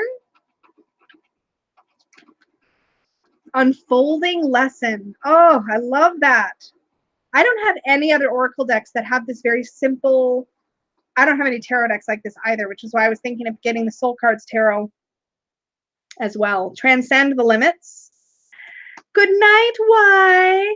Have a lovely evening. Trust the journey. The goddess within. Oh, this is so good. There's like that lemnis, not lemniscate. What's that called? Where the two circles overlap. It's the whole premise behind the Healing Light Tarot, which I love. What is that called? Somebody help me. What is that called? The two circles overlap, and the center is the mandorla. Mandorla. That's what that's called. So in the center where the lotus is, take the next step. You Are Stardust makes me think of Carl Sagan. Yeah, totally. Yeah, Sarah, the Soul Cards Tarot is currently out of stock, but it is a sigil-based deck. So it's like this, but the sigils are in gold, and it's on either a black background in the black edition, or it's on a pink, like blush pink color in the pink edition. This one's called Take an Adventure, and you've got like those mountain shapes in the sigils. Yes. Venn diagram, mandorla. The mandorla is the space in the center. That's what that's called. Surrender control. I'm loving the keywords. They're very descriptive. They give me enough to work with intuitively. Stay the course. Spiritual truth. Come on. They are matte, so they do stick a little bit. The cardstock feels really nice, very smooth. What's this one? Oh yeah, spiritual truth. And I love that sort of sun moon symbol at the top and bottom. I'm a huge science and astrophysics nerd. Nice. Source new fuel. Oh, I like this. It's like, where are you pulling your energy from, and maybe find a new source. I love that. Soul connection. Oh, the overlapping lines. There's so much to sink into here, which is a lot, actually. I thought this was not, I didn't know that I was going to get a lot from the imagery. I thought it was going to be more the keywords and just the aesthetics, but this is actually really beautiful. And the imagery seems really thought out. This is sacred knowledge, and you can see like moon phases here in the sigil and these overlapping squares and starbursts, and you get that feeling of like of knowledge in the cosmos. You know what I mean? Radiate your light. Oh, this kind of makes me think, I'm just starting to sink in now, but this makes me think of like all the beautiful stuff that we keep to ourselves that's underneath the surface, and how we can share that with the world if we let ourselves. Oh, so beautiful. Protect your energy. Oh, this deck is giving me feelings. Projecting oneself. Natural cycles. Love this. Yeah, I'm digging it too. Present moment. Gorgeous. Yeah, I'm really liking. Yeah, totally. Passion to thrive. With these wings and that third eye, there's so much here. Positive reflection. Yeah, this would be a really wonderful deck to sort of stretch your intuitive muscles. Oh, Dustin. It's not too fluffy or too pink. Give me a break. If this was in black, you'd be all over it. which I guess is what you just said, but that's okay. Now I've said it and I've insulted you with it, so it's fine. New perspective. But you want more wine. I totally want more wine. Why is it getting darker? Okay. Matching vibration. Can't ever be too pink. Thank you, Molly. He's like, hell yeah, I would. I know, that's totally your point. Miracle of life. These colors, I'm all about it. This would be really stunning next to the Star Child Tarot as well. Mindful creation. Lucy, really? Love your true self. Oh, you guys, this is like, I'm loving this entire deck. Magical gratitude, and look at the horseshoe shape here. Oh, okay, I am loving this deck. I'm loving the cardstock, the size, loving the colors, because you guys know I am all about this aesthetic. This is stunning. Okay, let's take a look and see if the guidebook addresses like how she came up with these sigils. Well, you know what we'll do? We'll do the thing that people do on YouTube these days. I think my sister does this too. We'll just pull a card and then I'll read the guidebook and then we can get a feel for how it reads, because this is really, really pretty. Let's see how it rifles. It's the true test of any deck. Can it shuffle? I feel like that should be a whole series. Can it shuffle? Ooh, it shuffles so good. I'm late. What's that called? I think it's on my wish list. This is the Inner Star Oracle deck, the Magic Edition. It's an indie deck from, I believe, Australia. It was a Kickstarter. I did not back it on Kickstarter. I got it at my local metaphysical shop. Okay. Or Moonchild Tarot. Yes, for sure. I think the colors are a better match for Star Child, but yeah, it would look beautiful next to Moonchild too. Okay. I'm going to pull a card and we'll read what the guidebook says. So I pull, of course, I pulled the Magical Gratitude card. Will I bring this? Yes. You may have to remind me because I am a squirrel. But yes, absolutely, I will bring this. 55 card deck designed by Joe Klima, K-L-I-M-A, and it says the Darling Tree on the back of the box, by the Darling Tree. I'll put it in front of my face so it'll focus. There we go. Okay, so this is the, oh, come on. Find me. I'm here. There we go. Magical Gratitude. And let's look this one up in the card. And it looks like the guidebook is organized alphabetically. Thank you, because I, excuse me, do not want to have to hunt for my cards. That's what I said, Christine. I said I actually picked this up because I plan to purchase the pink edition of the Soul Cards Tarot, and I thought this would be beautiful next to it. Is that like the weirdest thing? They're out of stock on the Soul Cards Tarot, or I would have already bought it at this point. So yeah, I'm actually, that's like legitimately why I picked this up. Okay.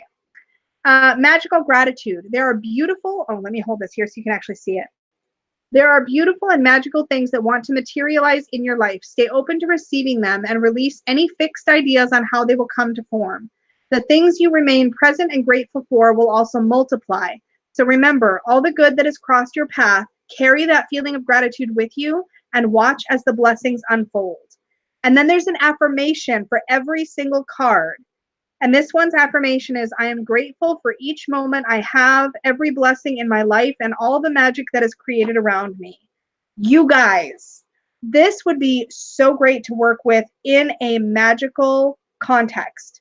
You could use these for intention holding and setting. I could burn candles on these, like not on these, but you know what I mean? Like put them under a piece of glass and then burn a candle, or put them under a candle holder and burn a candle, and like use the affirmation. I love burning shit. It's true. Peggy's like, you just like burning stuff. I do.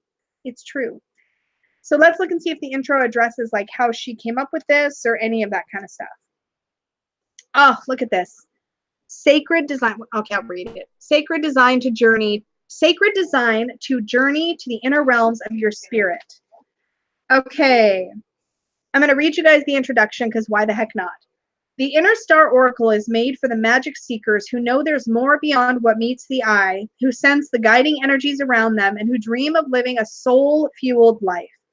The cards in this deck offer a little reminder of your inner wisdom, imagination, and intuition.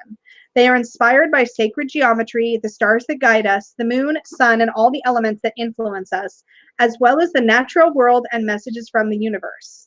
My intention in creating this deck is that you find a gentle way of further unlocking parts of your spirit and your inner sage.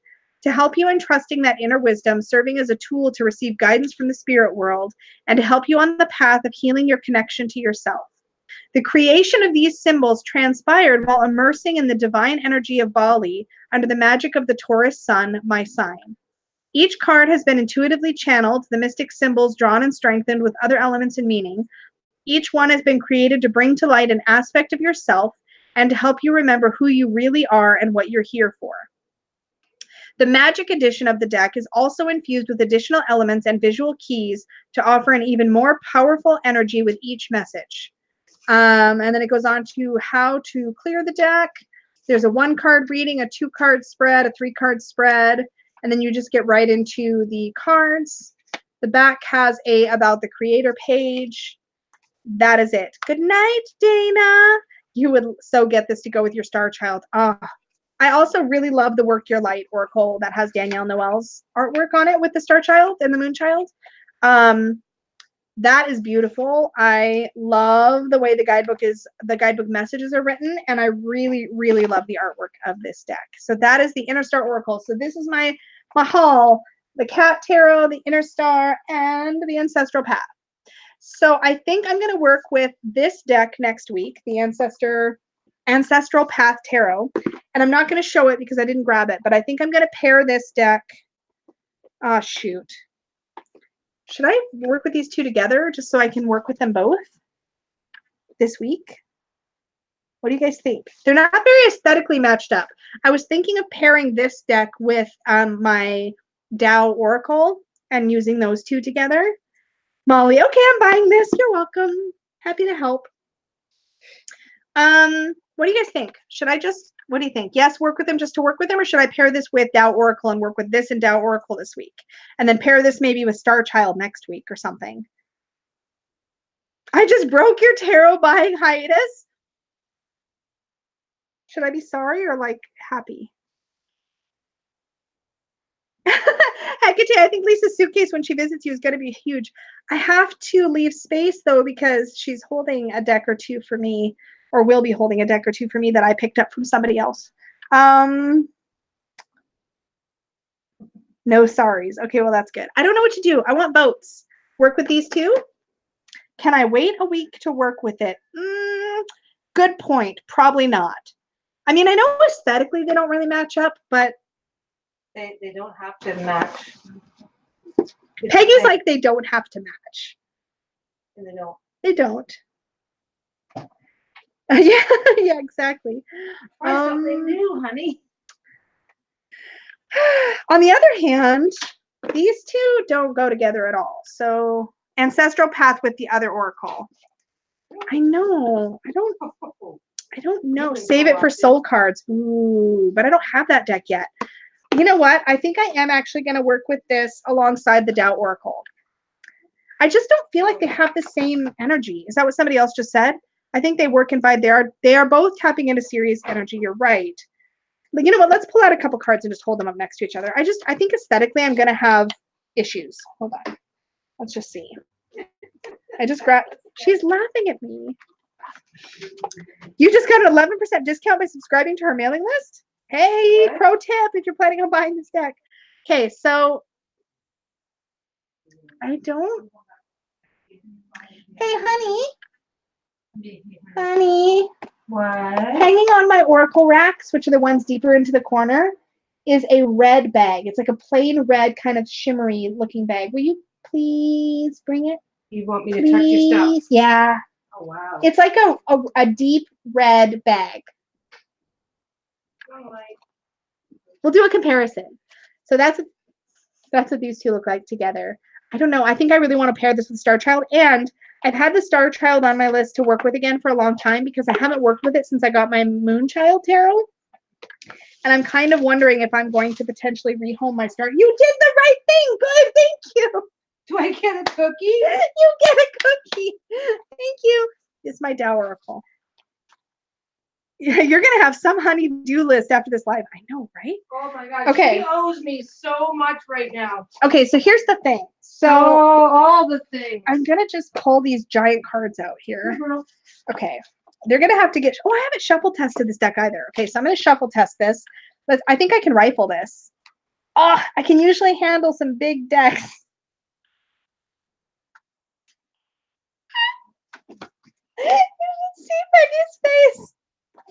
Hey, show me how you handle that big deck, honey. Hold on, I got this. Wow, that's a big deck. Hold on, shut up.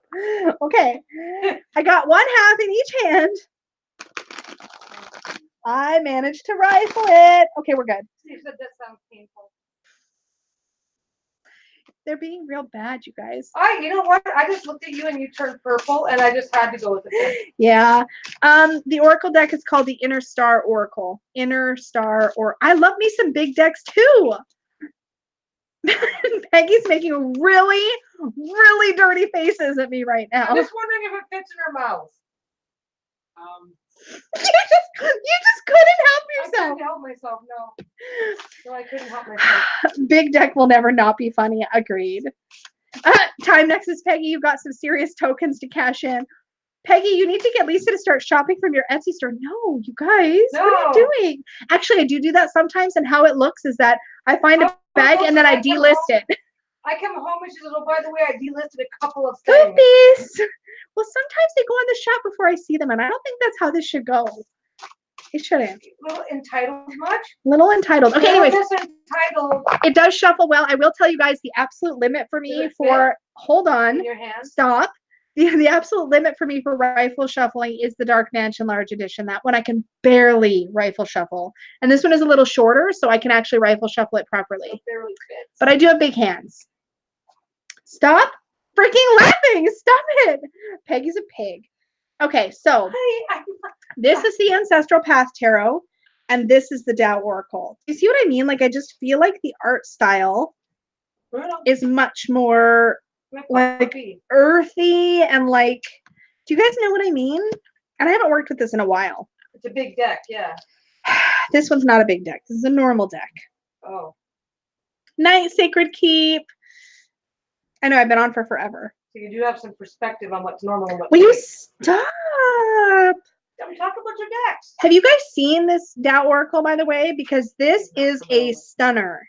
This is like, and I keep talking about this like this. I've had this deck for a very long time. This is by the same artist, Mahadeva Padma, who did the art of the Osho Zen Tarot. And yes, on that Oracle. Yeah, I think so too. I think this will pair really, really beautifully with the Ancestral Path. Now, this Oracle deck is mass market. I'm pretty sure you can still get it for basically an affordable price. The cardstock isn't awesome, but it is matte. It's thin, but it's not paper thin. It is based on the I Ching, but I didn't work with this deck for a long time, even though I had it, because I was intimidated by trying to learn the I Ching. You do not have to learn the I Ching to work with this deck. It's got amazing, amazing balance because it's based on an entire divination system, just like the tarot, that has, of course, light and shadow. But what's neat about the way this deck is put together is that you've got beautiful artwork for starters, and then you've got a number, a title, with the title is basically the main keyword, and underneath that you have a bunch more keywords. So this is 33, card 33, Retreat. And the artwork is, as you can see, just stunning. And then underneath it says, a timely departure, letting go, withdrawal, reevaluation, retirement, don't hesitate to walk away. There is so much in every single card to pull from. Like this one is called the Turning Point, the Creative,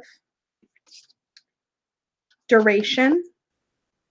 But there's so much. And if you want to dig into the I Ching, the guidebook with this gives you a way to work with the I Ching with this deck. But basically what it's done is there's all these, they're called trigrams that make up the I Ching, right? And you get those by casting coins. And you can, if you want to, use this deck with the I Ching by casting coins, drawing your trigrams until you build your hexagram, which is the set of 2. And you build them from the bottom up. And then you can pull the card that is associated with that hexagram, right? But what they've also done is they've, the creator of this deck, Mahadeva Padma, has also created these symbols. So this symbol here, this like kind of 3-ish lightning bolty looking symbol, is the symbol for this trigram. And that symbol is the symbol for that trigram, that little spiral. So you can actually learn these trigrams instead. And these colors also represent that hexagram. So there's all these different ways to work with the I Ching with this deck. They also have a mechanic in the guidebook, which is really cool, where you pull a card and then you cast the coins alongside and build a hexagram alongside these ones. And it tells you how to do that. It sounds complicated, but it's really not once you do it. And if any of these lines have changed, you would do something called accessing the changes, which was you would then go to the new card that your new hexagram relates to, and you would read the section in the guidebook about the changes. So if that was not your initial pull, but your changed pull, I know I'm not explaining this well, then you could actually read that section. So there is so much depth to this. And really, you guys, until indie Oracle decks came along, there was not much in the way of balanced Oracle decks. This was the only one I'd ever encountered, and it has always been a favorite. And I haven't worked with it in a really long time. So yeah, I'm going to work with this one next to this beautiful Ancestral path. So these are going to be my decks for next week. It is not out of print, I don't think. Check Amazon. It should still be available. I'm pretty sure this is still available. It's called the Tao Oracle, so it's spelled T-A-O and then Oracle. Oh, good. Yeah, Jen says she's still seeing it in bookstores. So I'm going to be working with these two decks next week. And the reading cloth is one of the ones that Peggy's made me more recently that I'm going to work with, is this beauty. Isn't it pretty? I'll bring it in close, and hopefully you can see, because I can't see the camera now. That's that side. And then, oops, and then this is the other side. You're just winding up, aren't you? And I think that will look really good on that side or on that side. And I think this, sorry, I only have two hands, you guys. That'll look good on that side or on that side. Yay, you guys are finding it. Yeah, this is such a good one. And yeah, I always recommend this deck. It is a wonderful balanced deck, especially if you're new to Oracle and you want something that's more tarot in feel, because again, the I Ching is a complete divination system. So this deck is extremely balanced. It does have that sort of course, that Eastern flair. So if you're really drawn to sort of Eastern mysticism and mythologies, if you're drawn to Buddhism or Buddhist type ideas, you will really, really, really enjoy this. But even if you're not, I just feel like, you know, the art is so gorgeous. This is one of my favorite cards, the Well. Isn't that stunning? What Oracle goes with either of the SKT decks? Ooh.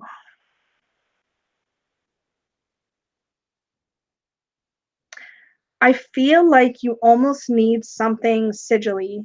Maybe it's just on my mind because I just got a sigil deck, but I almost feel like with the Spirit Keepers, you would need a, oh, Jezebel, you caught it. I've been on for almost 2 hours.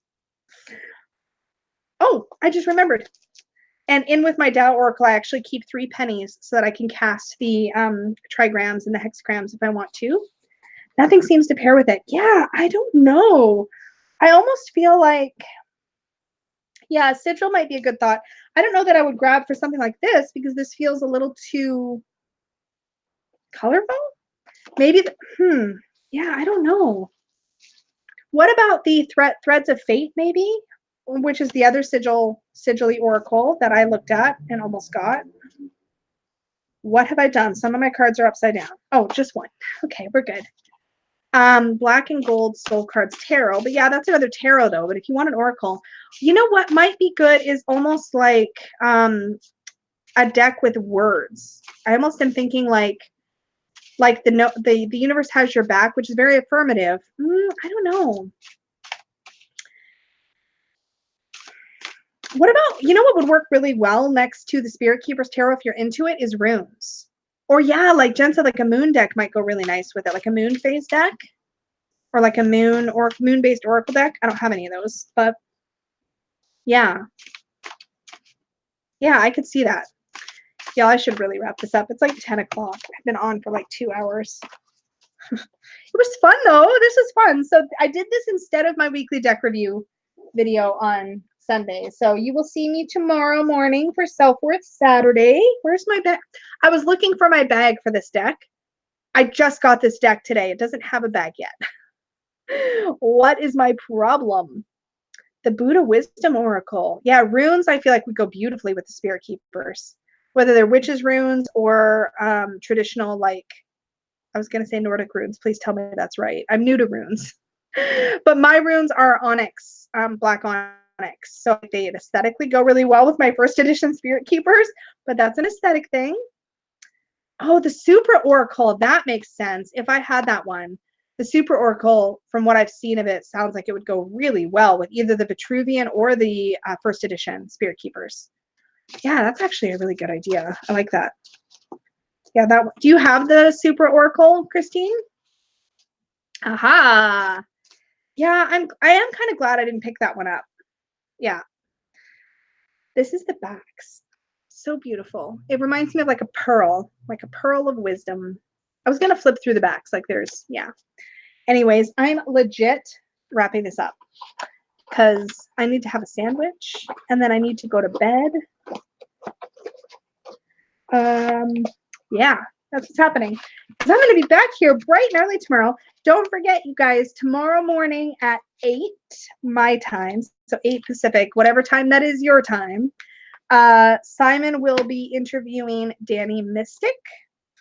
And at 9:30 my time, I'm going to be premiering my Self-Worth Saturday video on body acceptance, which is good and babbly. So you guys will love that if you like my babbliness. And then at 10:15, because I kind of went long on the premiere, will be the live chat on body acceptance. So hang out with me and Peggy for that if you want.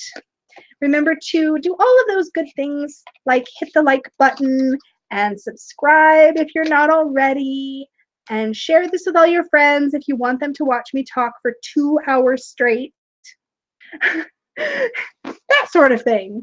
And I will see you guys all again really, really soon. I'm happy you guys caught me live too. I'm so glad that I went on at a funky time. That was really fun. I really had a good time hanging out you guys and talking about all the decks. And yeah, I will see you all again tomorrow. Bye.